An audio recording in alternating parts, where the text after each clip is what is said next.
Puspusan ang paghahanda ng House Prosecution Panel para sa impeachment trial ni VP Sara Duterte.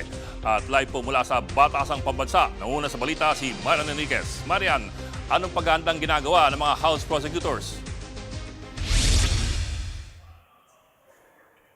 Bok, kinumpirma nga ng House Prosecution Panel na dadalo sila doon sa inaasahang pagkakonvene ng Senado bilang impeachment court sa Lunes nga yan, May 18. At ayon nga po kay San Juan City Representative Bel Zamora na isa sa mga tatayong House Prosecutor ay na-finalize na nila yung kanilang hatian dito sa Articles of Impeachment. At kung babalikan lang natin, Bok, 4 yung inilatag na Articles of Impeachment ng Kamara laban kay Vice President Sara Duterte. Una nga riyan, yung maling paggasta ni VP Sara sa kanyang confidential funds. Pangalawa, yung unexplained wealth o yung hindi maipaliwanag na yaman ng bise. Yung ikatlo po ay yung bribery o yung panunuhol umano ni VP Sara sa kanyang DepEd officials. At yung ikaapat ay yung pagbabanta ni VP Sara sa buhay ni na Pangulong Bongbong Marcos, First Lady Liza Araneta Marcos at dating House Speaker Martin Romualdez. Bok.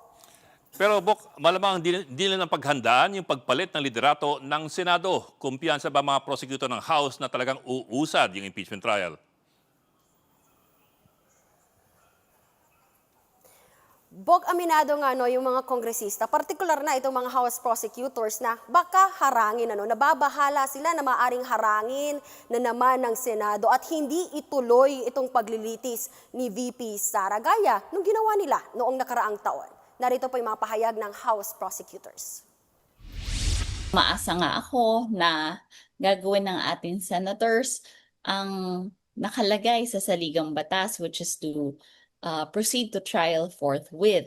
Dahil wala pong question on jurisdiction. Hindi mo talaga alam kung how things happen or what will happen in the Senate. We've been very careful, no? We've been very compliant kumbaga sa ano ba yung mga requirements ng Supreme Court, the rules and the Constitution. Kasi ayaw namin maulit yung what happened in the previous year.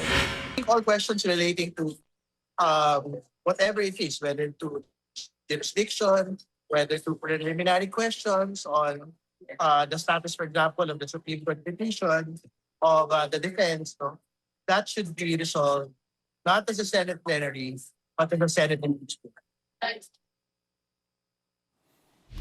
Well, Marian, paano kung mag-convene nga ang Senado bilang impeachment court pero may magmotion naman agad na ibasura yung Articles of Impeachment? Bok, yan nga rin mismo yung natanong kay Akbayan Party List Representative Shell Jokno na isa rin po sa mga tatayong House Prosecutor. Git niya, labag po yan sa saligang batas. Dahil malinaw naman, Bok, yung nakasaad sa konstitusyon, trial shall forthwith proceed. Ibig sabihin po, dapat umusad agad ang paglilitis. At ayon pa nga doon sa isa niyang kasamahan sa Akbayan na si Congressman Percy Sendanya, pagtataksil po sa bayan kung muli na mga harangin ng Senado itong paglilitis kay VP Sara. Narito po yung mga pahayag ni Akbayan Representatives Shell Jokno at Percy Sendanya. Sa tingin ko po ay labag sa konstitusyon yan. And there has to be a trial. Nakakahiya na ang Senado kung kanilang pipigilan pa yung paglilitis na ito. They cannot do this to the Filipino people the second time around.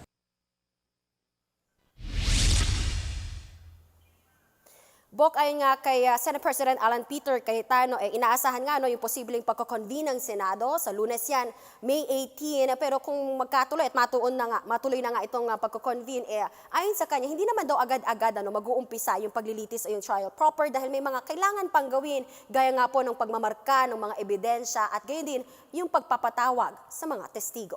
Yun muna ang latest. Balik sa'yo, Bok. Ulat ni Marian Enriquez, live mula sa Batasang Pambansa. Mga kapatid, Jig Manikad po. Pagdating sa mahalagang balita sa loob at labas ng bansa, dapat una sa lahat, mag-follow at mag-subscribe na sa social media pages ng News 5.